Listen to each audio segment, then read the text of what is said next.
What if I told you there are three pieces of evidence so strong, so overwhelming, that they leave absolutely no room for doubt? Today you're going to discover, once and for all, whether humans really walked on the moon or if it was all the biggest trick in modern history. But get ready, because the truth is far more surprising than you think. Let's start with an uncomfortable question. Did the technology of the time truly allow for such a gigantic achievement?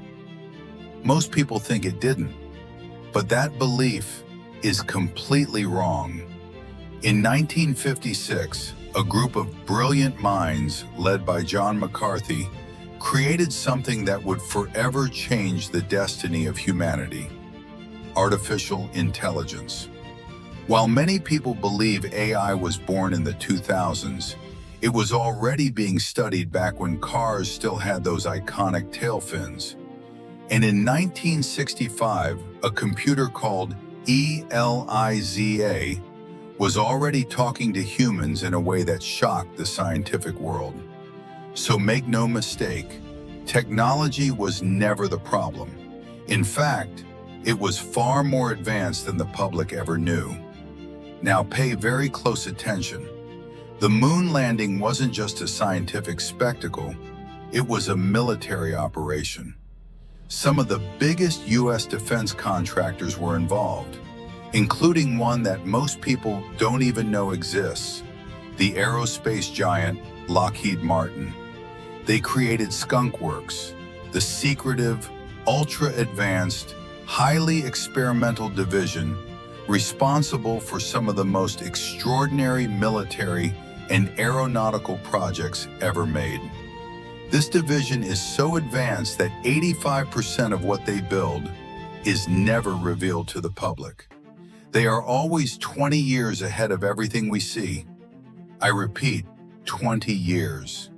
The technology you see today is already old to them. So think about it. With that level of behind-the-scenes technology, would it really have been impossible to land on the moon in 1969? Of course not. Before we continue, make sure to subscribe to the channel, because the next fact is going to flip your mind upside down. Now we move to the second piece of evidence, so powerful it almost makes the others unnecessary. The Soviet Union admitted defeat in the space race. They had their own massive lunar rocket, the N-1, ready to attempt the first landing. They were close, very close, and confident. But when the United States landed on the moon, the Soviets shut everything down immediately. And remember, this happened during the Cold War. If there had been any doubt, any loophole, any suspicion, they would have exposed it. They would have denounced it. They would have challenged the United States in front of the entire world. But they didn't. They accepted it. And there is no greater proof than your greatest enemy admitting they lost. Now, the third piece of evidence is simply irrefutable. The astronauts left small mirrors on the lunar surface, retroreflectors. These mirrors reflect lasers fired from Earth. And even today, you can visit laboratories like Apache Point in New Mexico, where scientists shoot lasers that travel all the way to the moon, hit the mirrors, and return. If the mirrors are there, someone had to place them. And there's more. Probes from Russia, China, India, and South Korea have photographed the exact sites of the Apollo missions. Footprints, equipment, marks on the lunar soil, all recorded. Everything exactly where it should be.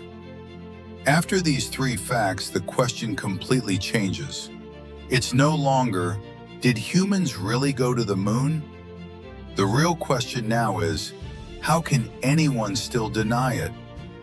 If this narration opened your mind, hit the like button, subscribe, and get ready, because the next mystery is going to be even bigger.